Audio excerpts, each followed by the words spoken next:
How's the thing going, guys? Welcome to the start of another video. Hope you get well. Welcome to another week.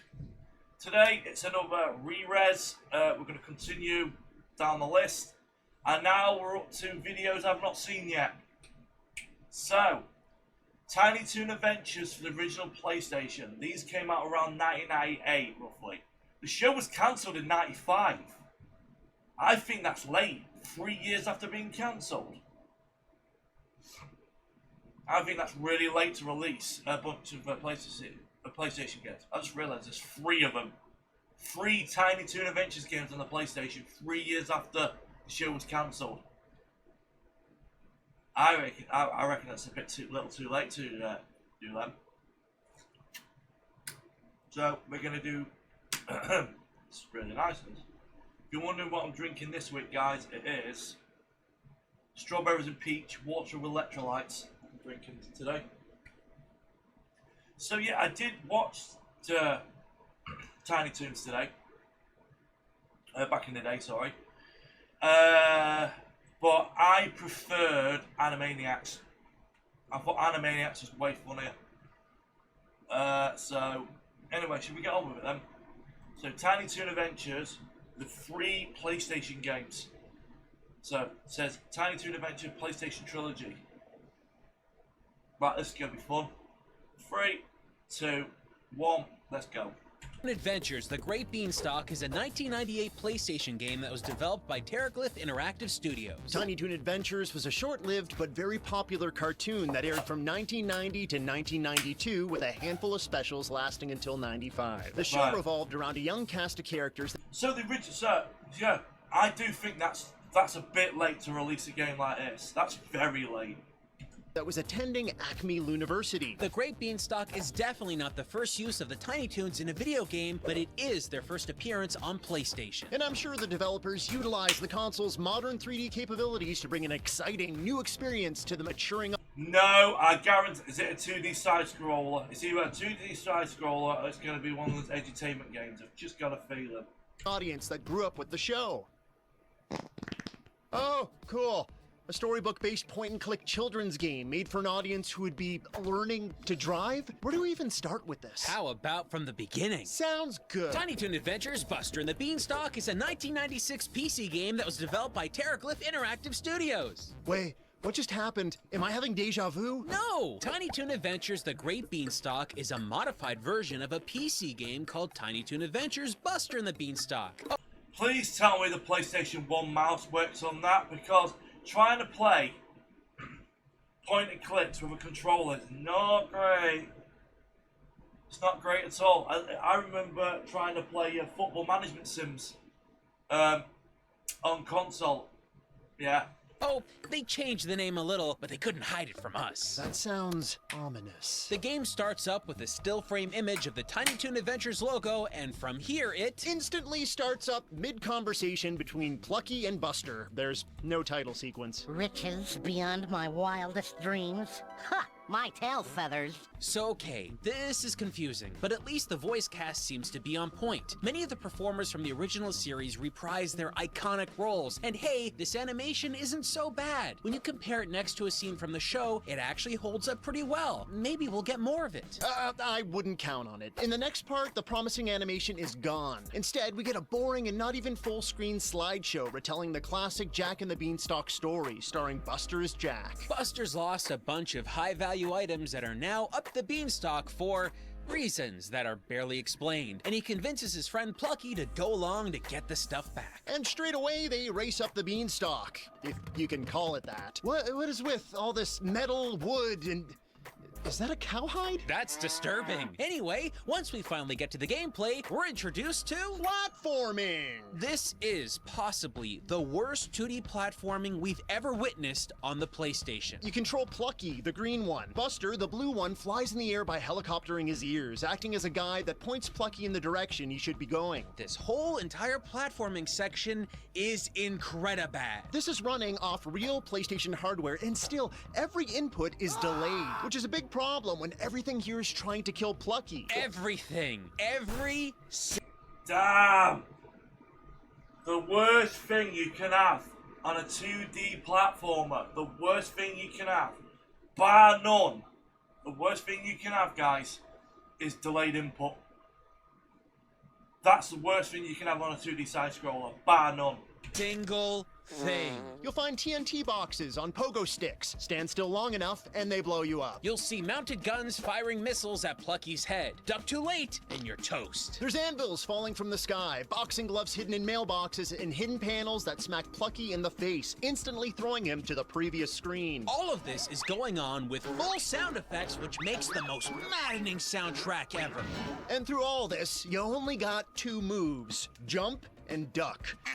And did we mention our inputs are massively delayed? Clearing gaps in this level is a trial. The controller will randomly miss combination inputs, leading you to fall to your doom, forcing you to navigate back up through the beanstalk. This is shockingly bad. The only modicum of hope you have is Buster guiding you through the chaos. If you're lucky, you'll finally make it to your destination, which is some random still frame scene. This is where you do the pointing and clicking we referenced. Buster guiding you through the chaos. If you're lucky, That's Goldilocks and the Three Bears. What's Goldilocks and the Three Bears got to do with Jack and the Beanstalk? I'm not wrong. you'll finally make it to your destination, which is some random still frame scene. This is where you do the pointing and clicking we referenced earlier. Once you've found the object of your search, you're given one piece of a 3-part key. Each time you find one and complete the scene, it's on to the next one, which means you're booted out to the exact same terrible beanstalk crawling, platforming gameplay. It's insanity. Wait, hold on. How is there a platforming section in a point and click game? How did you play this with a mouse on the original PC version? That game doesn't use a keyboard. Oh, you didn't. What? In the original release, Buster and Plucky moved from scene to scene easily by clicking on the edges of each image. There was no platforming. Zip, zero, none. And if you played the PC version, that's not the only difference you would have noticed. There's a title screen, a saving system which, believe it or not, the PlayStation port completely avoided. Instead, you use a password system like a chump. And perhaps the big Why? The PlayStation had memory cards. You could have just saved it. biggest difference, remember we mentioned how strange the beanstalk looked? While in the PC version, it's just a regular green beanstalk. In every single scene, it just looks like a big plant, you know, like what it usually looks like. But for the PlayStation, they took 2 years to build barely functional platforming and needed the beanstalk to have gaps and strange items all over the place to provide obstacles to get around. So they turned it into this monstrosity. The Great Beanstalk on PlayStation is awful. Way worse than the PC version, which is saying a lot. And folks, this game can be beat in about 30 minutes. And even that will feel way too long. This game is very much designed for children, despite the fact that the built-in audience for this series were young adults at the time. It's just colors, obnoxious sounds, and mindless clicking. The jokes are bad, the gameplay is vapid, and there's no plot worth following. Tiny Toon Adventures The Great Beanstalk is a game to be avoided, and if anyone asks you what it's like, all you need to say is... It's just... Wait! What? This wasn't the only Tiny Toon game released on the PlayStation. The same developers released a second game, and since The Great Beanstalk was so short, we're gonna jump it in the next one right freaking now! No, I don't really think we should. Tiny Toon Adventures Toon and Stein Dare to Scare is a game released in 1999 for the 99! PlayStation and developed by Terraglyph Interactive Studios. It arrived 1 year after the release of The Great Beanstalk and furthered the gap between the audience this game would have been relevant for. Just like in the previous game, most of the original voice cast has returned to reprise their toony roles. The plot of the game is delivered zippy quick, with only a few sentences, but from what we can tell, it focuses on 3 characters, Plucky, Hampton, and Furball. They have arrived at a castle, and Elmira is now an evil scientist that wants their brains to create a monster. Look, I know it's unheard of on this show, but let's give the developers a chance. Unlike Beanstalk, which was a port of a PC game, this one was released on the PlayStation alone. They likely made assets and designed the game from the ground up to actually make use of this hardware, right? Right? No. Well, actually, you're correct. They took away all of the cursor-based point and clicking and completely avoided making any platforming sequences. Oh, fantastic! So what do we get instead? A 3-button-based travel system, and that's the whole game. I'm sorry. What kind of game design is that? I don't know. At the bottom of the screen. It's like a PowerPoint presentation. Click onto the next slide. Click on it if you want to go to this slide. Click on this one if you want to go to this slide. It's a fucking PowerPoint presentation for the PlayStation. You'll see all of your directional button prompts. When you press 1, a brief travel animation will play and you'll find yourself looking at another static screen. That's it? Not exactly. Sometimes you'll get to push a single face button that will interact with something. I'm starting to think that we're playing a game that is worse than the last one we just played. Oh yeah, it is. Yeah, it's far worse. The only real gameplay you'll find is when you activate the randomly generated image for bomb bats. You'll get bats flying at you that are bombs. You'll need to hop on an ooze gun and blow snot rockets at the bombs to prevent them from blowing up. Hey, look, I think we finally found reasonably entertaining gameplay. You would think. But I quickly discovered that if you just leave the directional pad alone and don't aim, the gun aims itself, meaning all you need to do is just push or hold down the fire button, and that's it. This game was made for toddlers, huh? It would really seem that way. Folks, we'd really like to point to something good here, but even the animations that were sorta okay in the previous game have clearly lowered in quality in this one. If you play this on easy mode, Elmira, the main antagonist, doesn't even appear until you beat the game and see the credits. Right, the credits.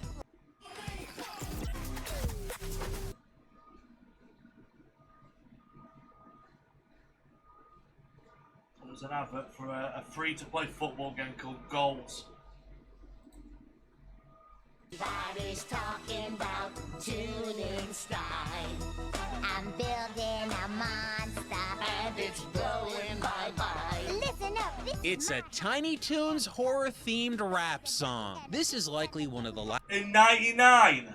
Oh, that's bad. last things this voice cast worked on together for this IP. It's freaking embarrassing. It's absolutely no wonder that this game has fallen into the void of forgotten releases. Tiny Toon Adventures, Toon and Stein Dare to Scare is even worse than the previous game. Likely one of the reasons the developers, Terraglyph Studios, shut down soon after. And if you ask us what we thought of it, we'd scream at you out from the darkness. It's Just bad. Ah, are you kidding me? There is one more game we kind of need to talk about. But the developers were done, right? They never made another PlayStation game. Correct, but there happens to be a final Tiny Toon Adventures game, a last entry creating a trilogy of officially released licensed games on the PlayStation. There's no possible way that exists. Tiny Toon Adventures, Plucky's Big Adventure is a 2001 PlayStation game that was 2001. Talk about milk.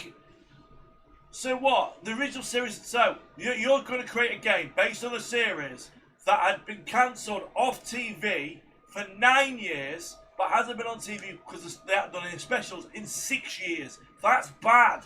was developed by Warthog Games. 2001? Are you kidding me? By this point, the original fans of Tiny Toons are in college. What's that? True, but don't think for a moment they were making a game for them exactly. Ooh, great. It's another kids game. Yes, but it gets worse. As we already said, Toon and Stein was the last time the voice cast got together to record anything for Tiny Toon Adventures, as far as we can tell. So, you're telling me that this game is Silent. Dead silent. There is no voiceover at all. Maybe it's better this way. Listen to how they butchered the Tiny Toon theme song in the main menu.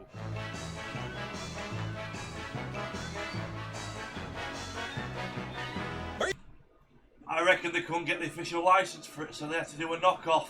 Are you kidding me? They couldn't even get the rights to the original song? You got the characters. You must have known people. How did this happen? This game doesn't even appear to have the 2D animation seen in the previous two games. It's all poorly generated 3D models with very few frames of animation. When you start up the game, you're faced with an incredibly awkward cut.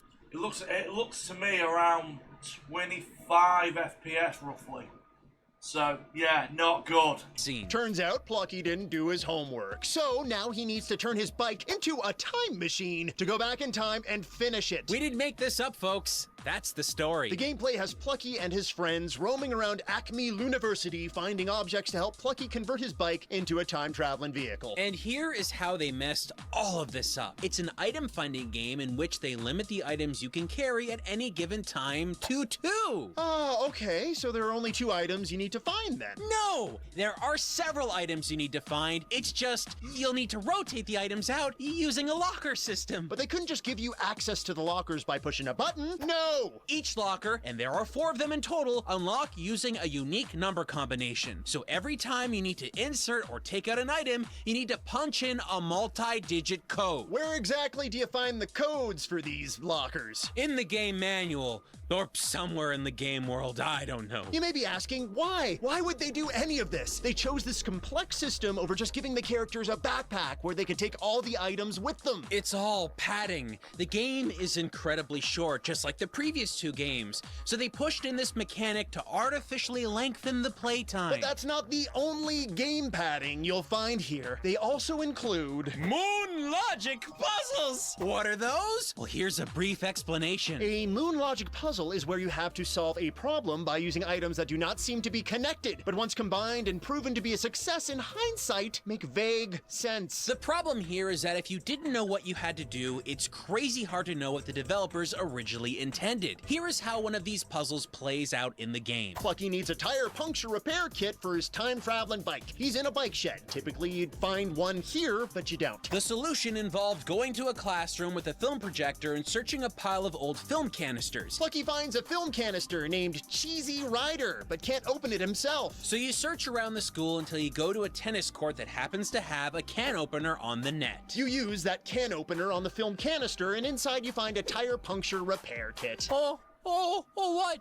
Did that not make sense? Well, here's how it worked. Cheesy Rider is a film that is a play on the movie Easy Rider, which had a bunch of motorcycles in it, which have tires, so inside is obviously a tire puncture repair kit. But why was there a can opener at the tennis court? Because the tennis balls that you get for tennis come in cans, which don't need can openers, but it's a joke, so it's there. This same logic is applied to several items, and I think my brain's just bloody melted. What the fuck was that? That's terrible. It's just like, let's just do random shit that people are not gonna get. Because Easy Rider was what? That would have been what, 80s? Early 70s, 80s? Who in 2001, especially a kid's gonna know that? puzzles in the game. But it's not your job to find out your solution to a problem. It's your job to find out what the developers thought was the most complicated and time-consuming solution they could possibly dream up. And if the annoying lockers and aggravating puzzles don't slow you down, then Monty and Elmira will. They run around the halls of the school and grab you and appear to choke you out. Your eyes slowly close as you flail the thumbstick back and forth trying to free yourself. If you fail to flail, then you get locked away somewhere in the school, and it's up to another Tiny Toon to come to the rescue. If you manage to do everything right and complete this shallow and very short experience, you'll help Plucky build his time machine by delivering the very last piece. And well, here's what happens. Finally, I thought you'd got lost. I hope you appreciate what I had to go through to get you this, Plucky. Okay. I'm thankful already. Gimme. This plays in total silence. There are no sound effects. We just wanted you to know this.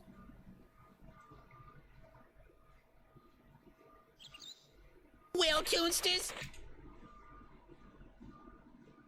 You get nothing.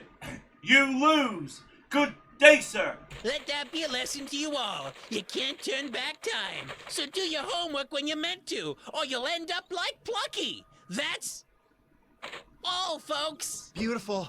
A life lesson. Shane, do your homework. No. Was that Pee-wee Herman's bike from Pee-wee's Big Adventure? I think it was. Look at the cover. Plucky's Big Adventure. Talk about burying the lead. But that movie has nothing to do with time travel, right? Well, nobody said they watched the f***ing movie. Anyway, you spend the entire game completing all of these mundane tasks to get to an ending with absolutely no payoff. It's like going to the grocery store, buying a bunch of ingredients to make a really awesome pizza, combining everything, making it, and throwing it at a wall. This whole game was just stupid. I can't imagine it was made for kids, but I also can't imagine this game being made for anyone. It's mind-boggling. All 3 Tiny Toon Adventure games on PlayStation, they're all utter garbage. Warner Brothers, why? I would have just gone, right, if I was in charge of Warner Brothers, I was in charge of Tiny Toons, I'd be like, right, I don't want any bullshit, give me a 3D platformer. Let's say, I don't know, you play as Plucky, and Buster's gone missing, Elvira's kidnapped Buster, and you go around collecting items, like a Banjo-Kazooie type game.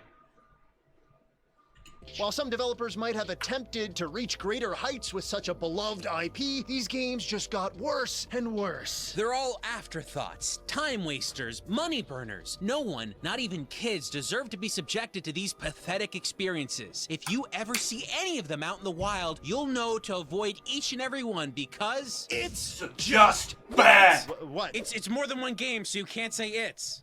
Like there? Yeah, I think that would work. There? No! They're just bad! Ah! It's always my line.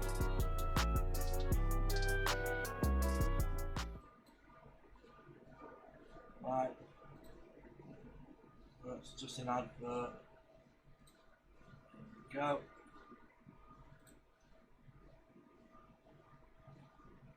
Make sure you get your smart meter. Before you ask, yes, that is Albert Einstein, by the way. Yeah, the UK government actually licensed Albert Einstein. So, right. Well, those three games are bad. Like I said, I reckon what I came up with, a Tiny Toon Adventures Banjo-Kazooie type game, would have worked way better than those three pieces of shit. So, I want to say thank you so much, guys, for checking out today's video. If you enjoyed this video, smash that like button and subscribe if you are new. We're going to be continuing with the video game theme on Thursday. I've got a Nostalgia Critic going live. I'm going to be doing one of his older reviews. I'm mainly doing ones based on video games right now. And then we've got another AVGN going live on Saturday. So do check out all the reaction videos, guys. Also check out all my Let's Play content. I'm doing Let's Plays on the channel as well. And I'll see you on Thursday for the next Nostalgia Critic. Till then, have a good one. Look after yourself, guys. See you in a bit. Peace. Bye-bye.